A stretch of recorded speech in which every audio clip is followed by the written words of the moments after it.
Disampaikan oleh Ketua Umum PSSI Pak Erick Thohir kepada media semalam bahwa Mauro Zelstra telah dikonfirmasi akan menjalankan proses naturalisasi dalam waktu dekat ini, bahkan berkasnya telah diserahkan kepada Kemenpora. Voor Indonesië, of het zou kunnen? Het zou kunnen, ja. Ja. Ik ben nu bezig, ik ben in proces, zo zeggen ze dat. Ja, ga je ook voor Indonesië spelen? Dat is wel ook jouw droom? Ja, zeker, Ja. zeker. Ja. Mensen, positiviteit. Ada 3 pemain tambahan untuk senior. Nanti ada striker muda Mauro. Ya, kita tahu tim nasional kita di yang muda dan senior. Bagaimana peluangnya dimiliki?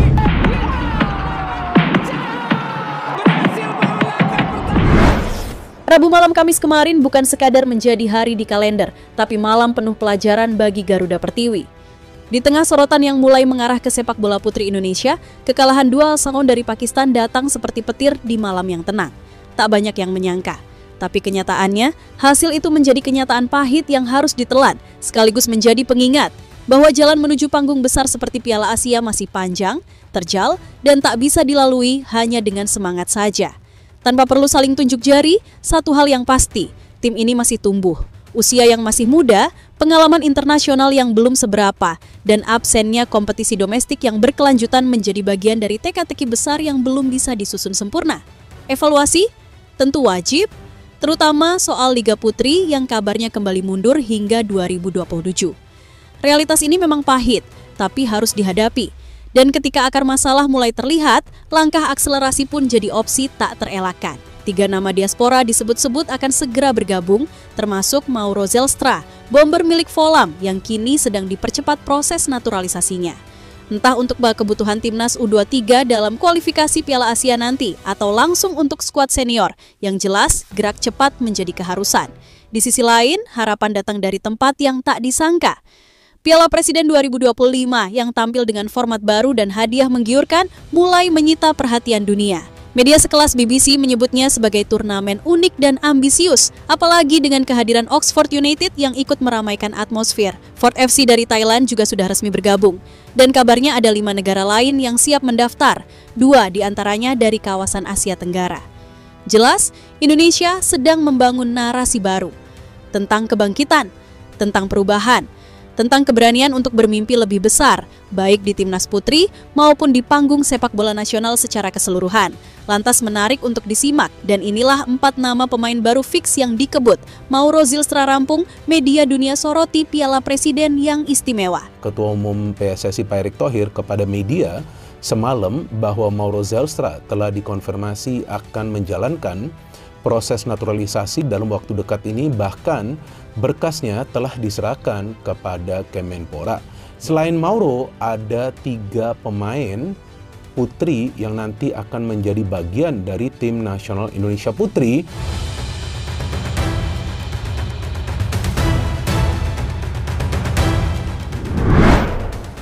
Ya, berbicara soal sepak bola Indonesia, selalu ada sisi menarik yang bisa diulik. Dan kali ini sorotannya tertuju pada perjalanan timnas putri Indonesia yang baru saja mendapatkan pelajaran berharga dari laga melawan Pakistan. Dengan semangat tinggi dan modal kepercayaan diri usai kemenangan atas Kirgistan di laga sebelumnya, Garuda Pertiwi sebenarnya datang ke pertandingan ini dengan rasa optimistis yang besar. Apalagi, Pakistan sebelumnya harus menelan kekalahan telak 8-0 dari Chinese Taipei. Dari atas kertas, Indonesia lebih diunggulkan. Dari semangat, lebih bergelora. Tapi seperti yang sering terjadi dalam sepak bola, prediksi di atas kertas tidak pernah menjamin apapun yang akan terjadi di lapangan. Saat peluit pertama dibunyikan, atmosfer pertandingan sudah terasa aneh.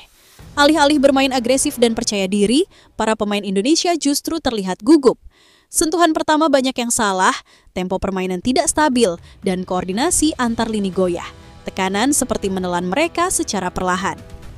Keputusan mengejutkan pun datang dari Coach Mochi. Isa, pemain yang sedang dalam performa terbaiknya, justru dicadangkan. Banyak pihak bertanya-tanya, bahkan sebelum pertandingan berakhir. Dan ternyata, keraguan itu bukan tanpa alasan. Sepanjang laga, Indonesia seperti kehilangan arah. Tak ada sosok pemimpin yang bisa mengatur ritme, menenangkan, atau bahkan menyemangati saat keadaan mulai goyah. Lini belakang pun akhirnya menjadi titik lemah. 2 kesalahan fatal yang bisa dibilang elementer, menghukum Indonesia dengan 2 gol cepat. Claudia dan rekan-rekannya di barisan pertahanan dibuat tidak berkutik. Gol-gol itu bukan hanya meruntuhkan kepercayaan diri, tapi juga menyayat semangat juang yang sudah dikumpulkan sejak latihan-latihan panjang mereka. Skor akhir 2-0 untuk Pakistan bukan sekadar kekalahan, itu adalah tamparan keras. Bukan hanya dari lawan, tapi juga dari kenyataan. Kekalahan itu menyakitkan, tak terbantahkan. Dan yang lebih mengkhawatirkan, kekalahan itu membuat peluang Indonesia untuk lolos ke Piala Asia kini nyaris mustahil. Di pertandingan terakhir, Indonesia harus melawan tim terkuat di grup Chinese Taipei. Bukan hanya menang, Indonesia harus mencetak banyak gol. Misi yang berat, bahkan nyaris tak masuk akal jika melihat performa terakhir. Wajar jika setelah peluit panjang dibunyikan, banyak pemain yang tak kuasa menahan tangis. Mereka sadar malam itu seharusnya bisa jadi milik mereka, seharusnya bisa tampil lebih baik. Tapi yang tersisa hanyalah penyesalan dan pandangan kosong ke arah tribun yang hening. Namun, di balik semua itu ada satu hal yang tetap bisa dibanggakan. Mereka berani mencoba. Mereka masih muda, masih dalam proses belajar, dan perjalanan mereka masih sangat panjang. Kekalahan ini pahit, benar? Tapi justru dari sinilah karakter terbentuk, dan dari sinilah kebangkitan bisa dimulai. Garuda Pertiwi mungkin belum terbang tinggi hari ini, tapi bukan berarti mereka tak akan terbang lebih jauh esok hari.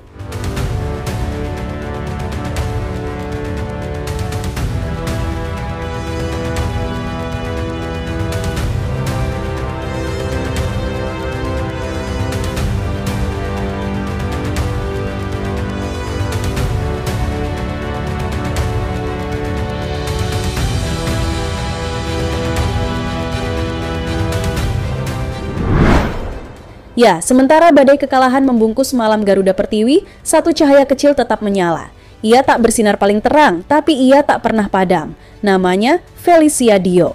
Di tengah laga yang berjalan berat, ketika permainan Indonesia seperti kehilangan arah dan ritme, Felicia tampil seperti prajurit terakhir di medan perang.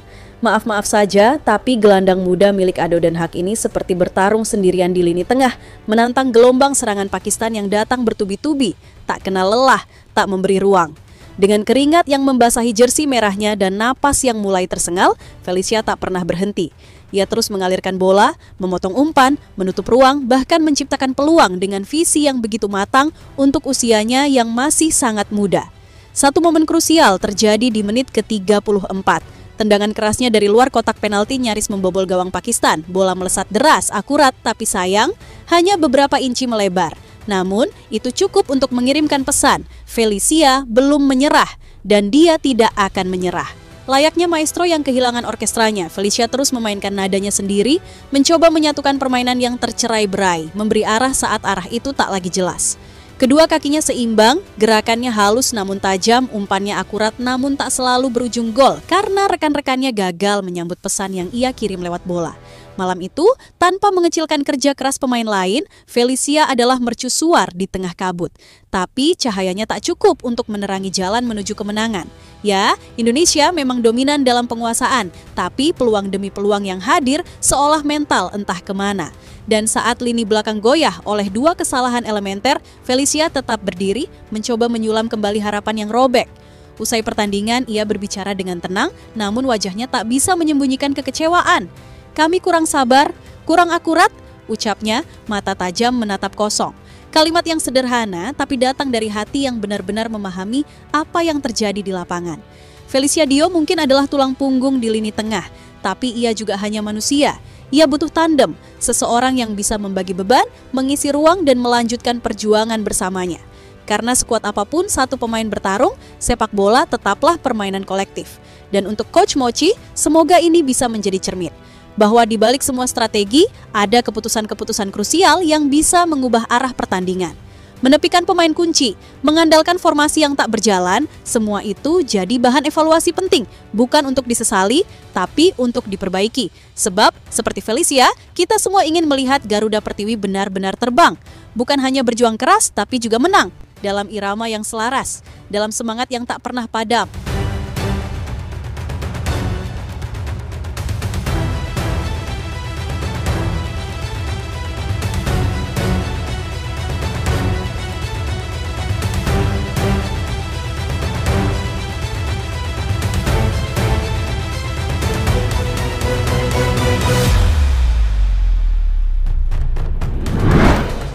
Ya, di sisi lain, menanggapi kekalahan menyakitkan atas Pakistan, Ketua Umum PSSI Pak Erick Thohir tak menutup mata. Dengan jujur, ia menyebut masih banyak pekerjaan rumah yang harus segera dibereskan, terutama soal penyelesaian akhir, finishing. Karena kalau bicara soal peluang, Garuda Pertiwi sebenarnya tidak kekurangan. Bahkan sejak laga melawan Kyrgyzstan pun, great chances hadir bertubi-tubi. Pola serangan berjalan, umpan-umpan terbuka, ruang terbentuk. Tapi masalahnya, peluang itu datang dan pergi tanpa pernah benar-benar dimaksimalkan. Bola-bola manis yang seharusnya berujung gol justru menguap begitu saja. Entah karena kurang tenang, salah timing, atau keputusan yang terburu-buru di detik krusial. Dan ketika peluang demi peluang gagal dimanfaatkan, lalu datang satu momen kesalahan di lini belakang, yang terjadi adalah gerakan panik. Gerada geruduk, struktur runtuh, ritme kacau, dan rasa percaya diri menguap bersama gol yang bersarang ke gawang sendiri. Maka wajar jika Pak Erick menyebut ini sebagai PR besar, karena dalam sepak bola modern, chance creation tanpa chance conversion hanyalah statistik kosong. Butuh ketenangan, butuh insting tajam, butuh jam terbang. Dan disinilah urgensi kompetisi lokal yang berkelanjutan menjadi semakin jelas. Tanpa itu, para pemain hanya akan belajar dari insiden, bukan dari rutinitas. Dari kekalahan, bukan dari kemenangan. Garuda Pertiwi memang belum sempurna, tapi kekalahan ini bukan akhir. Ia adalah sinyal kuat bahwa kita tidak bisa lagi menunda perubahan. Karena seperti kata Pak Erick, kerja belum selesai. Masih panjang, masih penuh tantangan. Tapi bukan berarti tidak mungkin. Karena sepak bola kita tak kekurangan mimpi. Hanya butuh lebih banyak aksi nyata untuk mewujudkannya. Main seperti ini saya rasa sudah hasil yang baik. Ya tentu kita ngarapin hari ini menang. Tapi memang mereka seperti main tidak lepas, ya maklum masih usia muda. Tapi tadi saya sampaikan di dalam locker room, di bulan Agustus ini menjadi pelajaran buat mereka untuk di kejuaraan U20 AFC. Hari ini kesempatannya banyak tapi finishing di depan belum. Ya memang ini salah satu nanti yang kita harus Ya, di balik sorotan tajam pada kekalahan timnas putri atas Pakistan, ada secercah kabar yang memberi harapan. Terkait proses naturalisasi, Ketua Umum PSSI Pak Erick Thohir akhirnya buka suara. Dan yang disampaikan jelas bukan kabar sembarangan. 4 nama baru resmi masuk dalam radar percepatan. 3 diantaranya untuk timnas putri Indonesia, Isabel Kopp, Isabel Noted, dan Pauline Van.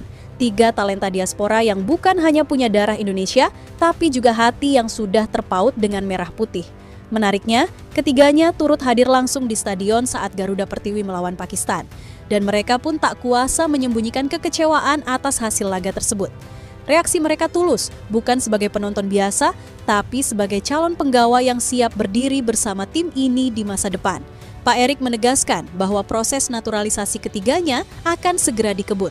Karena waktu tidak bisa terus menunggu, dan PSSI tahu betul bahwa regenerasi tak bisa hanya bergantung pada mimpi, harus ada aksi nyata. Garuda Pertiwi membutuhkan tambahan energi, kualitas, dan pengalaman internasional. Dan 3 nama ini diharapkan bisa menjawab kebutuhan itu. Namun, bukan hanya timnas putri yang bersiap memperkuat armadanya. Di timnas putra, satu nama yang sudah lama ditunggu akhirnya kembali disebut Mauro Zelstra. Ya, penyerang tajam milik Volam itu akan segera dipercepat proses naturalisasinya. Nama Mauro bukan nama baru dalam daftar harapan fans Garuda. Ia telah lama diincar, lama dinanti, dan kini waktunya makin dekat. Dan bersama dengan mereka juga nanti ada striker muda, Mauro. Ya, kita tahu tim nasional kita di yang muda dan senior masih kekurangan pemain muda. Jadi mudah-mudahan ini bisa menambah juga persiapan buat tim. Ya, dari kabar timnas putri, sekarang kita beralih ke topik yang tak kalah menarik, Piala Presiden 2025. Sebuah turnamen pramusim yang tahun ini tampil dengan wajah dan semangat yang benar-benar baru. PSSI menyulap turnamen ini dengan konsep berbeda. Hanya 6 tim dibagi dalam 2 grup dengan intensitas tinggi dan jadwal yang ringkas. Tapi bukan itu saja yang bikin publik penasaran. Yang bikin sorotan media, baik lokal maupun internasional, melesat tajam ke Piala Presiden adalah kehadiran 2 klub luar negeri, Port FC dari Thailand dan Oxford United dari Inggris. Yes, kamu tidak salah dengar, Oxford United, klub asal Inggris dengan sejarah panjang di Liga Inggris, akan ikut memeriahkan panggung ini. Dan respons dunia pun langsung berdatangan. BBC secara khusus menyoroti keikutsertaan Oxford dalam turnamen ini, sesuatu yang tak lazim di kalender pramusim Asia Tenggara. Media asing lainnya juga mengangkat nilai hadiah turnamen ini yang cukup besar meskipun jumlah pertandingan relatif sedikit. Kesan dari luar, unik, ambisius, dan menjanjikan. Kesan dari dalam, gengsi. Tak heran, para pendukung tim lokal seperti Fans of Sport langsung mengencangkan sabuk optimisme. Mereka percaya tim kesayangan bisa keluar sebagai juara, sekaligus memanfaatkan hadiah besar turnamen ini sebagai amunisi tambahan untuk menyambut musim kompetisi yang akan datang. Dan dari ketertarikan yang muncul, diketahui sudah ada 5 negara yang menyatakan minat untuk ikut dalam edisi berikutnya. 2 di antaranya sudah pasti tetangga dekat, Vietnam dan Malaysia. Tapi kabar ini juga membawa bumbu panas di sosial media. Fans Malaysia khususnya terlihat cukup gregetan. Mereka mempertanyakan kenapa tim-tim kuat seperti JDT atau Selangor tak mendapat undangan, padahal secara geografis lebih dekat dibanding Inggris atau Thailand. Sebaliknya, Fort FC yang mungkin kurang familiar justru mendapatkan slot. Tapi di balik semua itu, ada hal penting yang mungkin belum diketahui banyak orang.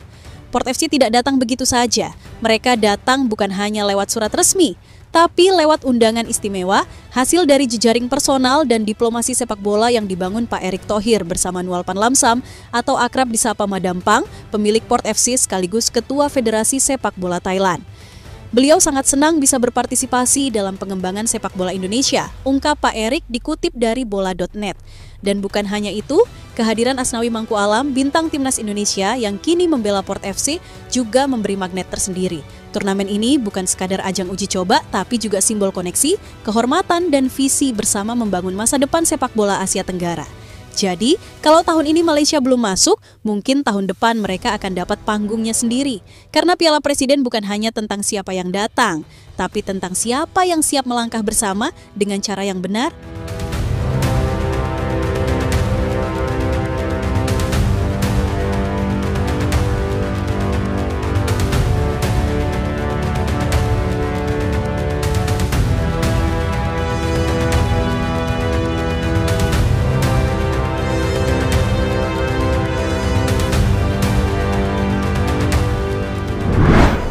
Ya, selain 2 tim luar negeri yang sudah dipastikan ikut, rumor panas terus bermunculan soal siapa lagi yang akan meramaikan Piala Presiden ke depan.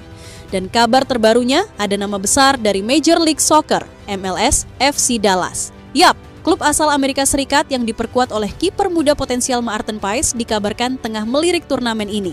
Walaupun secara jadwal tentu akan jadi tantangan besar, mengingat padatnya kalender MLS, tapi ketertarikan itu sudah cukup menunjukkan kalau Piala Presiden memang mulai jadi magnet global.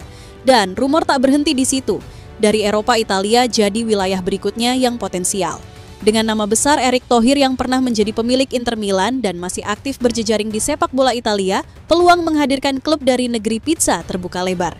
Salah satu opsi paling masuk akal, Como 1907, klub yang kini dimiliki oleh pengusaha Indonesia. Sebuah langkah yang tidak hanya memperkuat gengsi, tapi juga mempertegas eksistensi Indonesia di panggung sepak bola Eropa. Lalu yang kelima, dan mungkin yang paling realistis untuk edisi mendatang, adalah klub-klub dari Liga Belanda. Ini bukan sekadar angan, karena relasi antara PSSI dan KNVB, Federasi Sepak Bola Belanda, sudah lama terjalin erat. Belum lagi fakta bahwa banyak pemain keturunan Indonesia yang kini berkarir di Eredivisie maupun Eerste Divisie. Maka peluang mendatangkan klub Belanda ke Indonesia bukan hal mustahil, tapi hanya tinggal menunggu momentum yang tepat. Sekali lagi, semua ini masih dalam tahap opsi, rumor dan wacana yang beredar di balik layar. Tapi dari sini kita bisa melihat satu hal, Piala Presiden sedang naik kelas. Dari turnamen pramusim domestik menjadi panggung diplomasi sepak bola internasional. Terrealisasi atau tidak, itu nanti tergantung bagaimana langkah PSSI dalam membaca situasi, menjalin komunikasi, dan tentu saja membangun fondasi turnamen ini dengan kredibel dan profesional. Tapi satu hal yang pasti, dengan antusiasme yang makin membesar dan sorotan media global yang mulai tajam, Piala Presiden tak bisa lagi dipandang sebelah mata. Turnamen ini sedang menjadi mimpi baru sepak bola Indonesia yang perlahan-lahan mulai mendunia.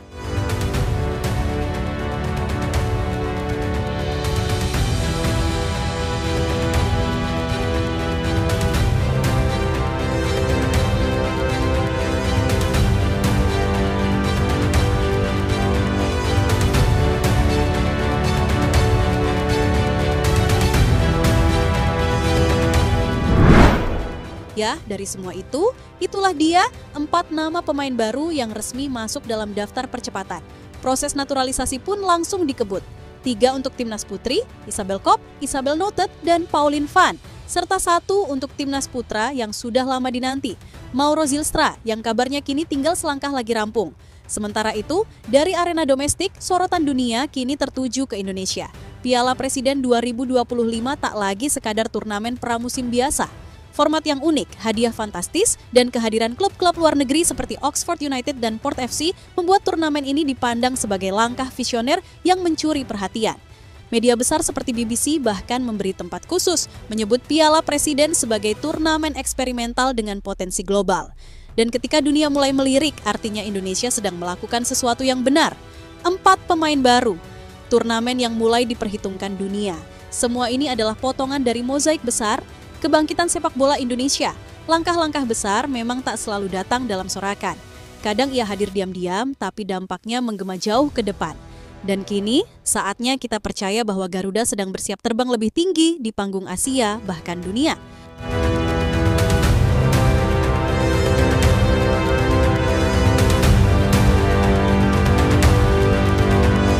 Jadi itulah tadi cerita dari Garuda Aktif hari ini. Jangan lupa pantengin terus cerita menarik lainnya di channel ini dan jangan lupa klik like-nya serta tulis pendapatmu di kolom komentar.